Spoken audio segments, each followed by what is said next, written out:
عن أبي هريرة رضي الله عنه عن النبي صلى الله عليه وسلم قال كلمتان خفيفتان على اللسان ثقيلتان في الميزان حبيبتان إلى الرحمن سبحان الله وبحمده سبحان الله العظيم۔ ابو ہریرہ رضی اللہ تعالی عنہ ورنن کرتے ہیں کہ رسول صلی اللہ علیہ وسلم نے فرمایا کہ دو شبد ایسے ہیں جو زبان پر بہت ہی ہلکے ہیں پرنتو ترازو میں بہت ہی بھاری ہیں۔ پرتفل کے دن میں جو ترازو قائم ہوگا اس میں یہ دو کلمے، دو شبد بہت ہی وزن شیل ہیں، اور یہ دو شبد اللہ کو بہت ہی محبوب ہیں، رحمان کو بہت ہی پریہ ہیں۔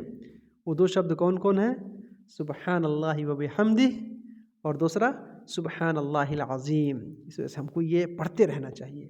اور دوسری حدیث کے اندر ہے، حضرت سمرہ بن جندب رضی اللہ تعالیٰ عنہ کہتے ہیں کہ رسول صلی اللہ علیہ وسلم نے فرمایا احب الکلام الی اللہ اربع، کہ اللہ کے نزدیک، اللہ کے نکٹ چار شبد بہت پریہ ہیں، اللہ کو یہ چار شبد بہت پریہ ہیں۔ اس میں سے پہلا شبد سبحان اللہ، دوسرا والحمدللہ، تیسرا لا الہ الا اللہ، اور چوتھا اللہ اکبر۔